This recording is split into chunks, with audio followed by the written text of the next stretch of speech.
I want you to imagine something for one moment. Think about the little girl that lives down the street, or maybe some child that goes to school, one of your grandchildren or children.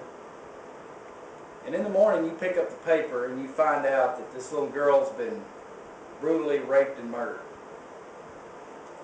And as you look, you notice, you think to yourself, how could this have happened? Who dropped the ball on this? This story, this scenario actually happened to a little girl named Megan Kanka in New Jersey in 1994. She was a 7-year-old that was murdered and raped in her home. And as you read this paper and as the days go by and this case unfolds, you find out that this little girl was raped and murdered by a former sex offender. And it was the same way in Megan Kanka's case. It was a neighbor who had just gotten out of prison on a sex offender's parole. They contacted their state legislature, and in May 17th of 1996, Megan's Law went into effect. Megan's Law simply states that a sex offender, after being paroled or being sent home from prison, is required to contact their municipality and register with the state board on their location. This then goes into a database where anybody in the state can locate their address on this database and find out exactly how many sex offenders are living in their neighborhood, especially those who have kids. Megan's Law is not without its opponents, believe it or not. One of the biggest ones is an argument against what's called post facto. Article 1, Section 9 of the Constitution states that no law is to be passed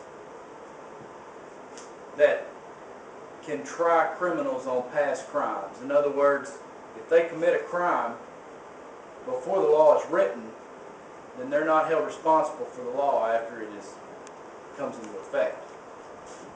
A lot of opponents to Megan's Law feel that Megan's Law is just that. They feel that they're being added on to their sentence. But this is in fact not the case. In fact, it's more of a public safety for former sex offenders, much the same way as driving the speed limit. Another set of opposition states the unfairness. They feel that they're being singled out. According to the Bureau of Justice Statistics, sex offenders are 4 times more likely to commit crimes regarding sex offense once they do get out of prison.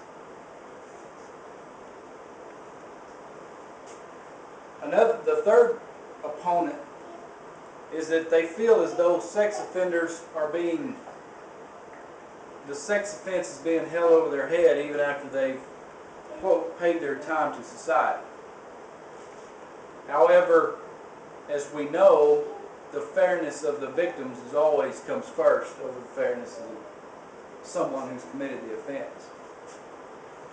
The Bureau of Labor Statistics also states that there are 234,000 sex offenders in prison at any one day.